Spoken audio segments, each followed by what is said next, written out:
আমি স্পেশালি কিছু না কিছু করব। তো মা দেখি কি করে, মা বলছিল আরো অনেক রকম কিছু তরি তরকারি বা একটু নতুন নতুন রান্না বান্না করবে। তো দেখা যাক।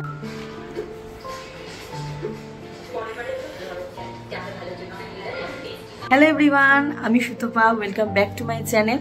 তো আজকের ব্লগটা একটু স্পেশাল আছে, কারণ হচ্ছে আমার 12 বছর কমপ্লিট বিবাহিত মানে জীবন, যুদ্ধ করে বিবাহিত জীবন যেরকম হয়, তো সেটা কমপ্লিট হচ্ছে। তো আজকের একটুখানি স্পেশাল একটা ব্লগ হতে চলেছে, আমার অ্যানিভার্সারি। সো কালকের মঙ্গলবার ছিল, তো কালকে আমি পুজোটা দিয়েছি। তো স্পেশালি আজকের একটু রান্নাবান্না হবে, কেন কি কাল মঙ্গলবার ছিল, পুরোটাই ভেজ ছিল, তো ব্লগটা সেরকম কন্টিনিউ করতে পারিনি। তো চলো সেগুলো কি কি করলাম, কালকের কি কি করেছি, আজকে সারাদিন কি কি করলাম, সমস্ত সবকিছু শেয়ার করব। তো সাথে থাকো আর দেখতে থাকো। এবছর আমার অ্যানিভার্সারিটা পড়ে গেছিল হচ্ছে মঙ্গলবার, তো সেই জন্য যথারীতি কিছু করতে পারিনি। আর প্রথম তো ভগবানের নাম ছাড়া তো কিছু শুরু করাই যায় না, তো ভালো দিনেই পড়েছিল। তো পুজোটা দিয়েই ভাবলাম অ্যানিভার্সারিটা দিনটা শুরুই হোক।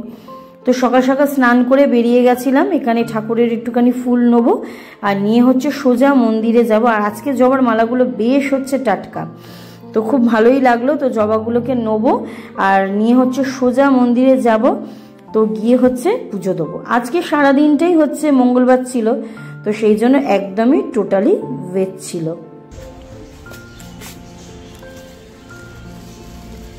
আর কি দেবে না, টাকা দিলাম। হ্যাঁ, সারপ্রাইজ। হ্যাঁ,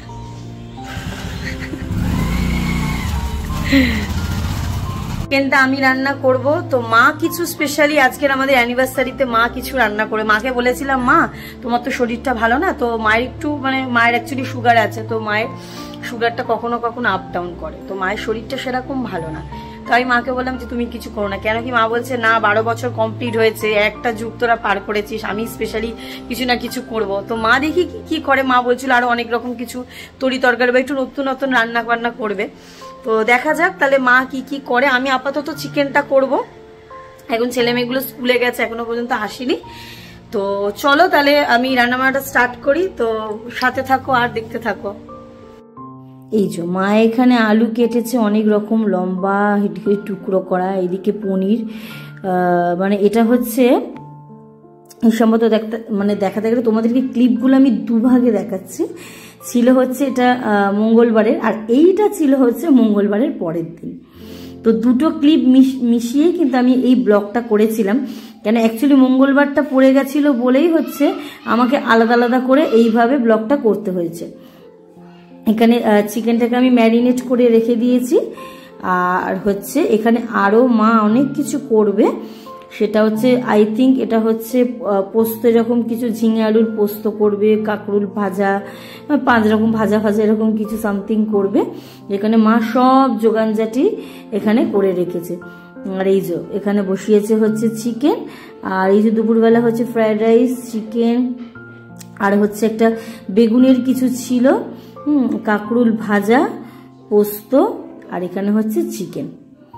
সো এই ছিল হচ্ছে আমার অ্যানিভার্সারির হচ্ছে ছোট্ট করে সেলিব্রেশন বাড়ির মধ্যেই, মানে মঙ্গলবার বুধবার মিশিয়ে। তো আমার এই সেলিব্রেশনটা হয়েছিল খুব ছোট্ট করে, আশা করি তোমাদের হয়তো ভালো লেগেছে। সো ব্লগটা তো অনেক দিন বাদে মানে এডিটিং করে পোস্ট করছি, মানে 6 আগস্টের এটা একটা ব্লগ করা ছিল আমার গ্যালারিতে, তো এডিটিং করার কোনো সময় আমি পাইনি।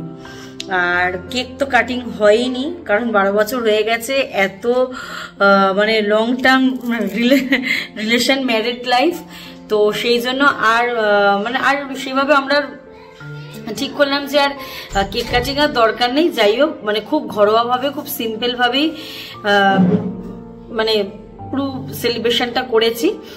তাই এই জন্য আর এমনি আরো হচ্ছে মঙ্গলবারটা পড়ে গেছিল বলে আরোই কিছু করতে পারিনি আগের দিন। তো পরের দিনে আর ইচ্ছা হলো না যে আবার একটা কেক নিয়ে এসে সেলিব্রেশন করি। প্রত্যেক বছরই কিছু না কিছু করি, হয়তো তোমরা এর আগে আমার অনেক ব্লগ দেখতে পেলে তোমরা সেখানে দেখতে পাবে যে এরকম অনেক সেলিব্রেশনই হয়েছে। তো তো যাই হোক, এবছরটা সেরকম আর কিছু করলাম না, খুব ছোট্ট করে সেলিব্রেশন করলাম। জানি না তোমাদের আজকের এই ব্লগটা কেমন লাগলো, অনেক দিন বাদে পোস্ট করছি, প্রায় হয়তো 2-3 মাস হয়তো হয়েই গেছে পোস্ট করেছি। যাই হোক, আমার ব্লগগুলো ভালো লাগলে অবশ্যই লাইক কমেন্ট শেয়ার করো, আমার চ্যানেলটাকে সাবস্ক্রাইব করো, আর পাশে থাকা বেল আইকনটা কিন্তু অবশ্যই অন করে দিও, যাতে যখনই নোটিফিকেশন মানে আমি আপলোড করি নোটিফিকেশনের দ্বারা তোমরা এই ব্লগগুলোকে দেখতে পাও। তো আমার ফেসবুক পেজটাকে তো অবশ্যই কিন্তু ফলো করো, সবাই সাথে থেকো আর প্রচুর প্রচুর শেয়ার করো। তো আশা করি সবাই ভালো থেকো, সুস্থ থেকো, দেখা হবে একটা নতুন ব্লগে।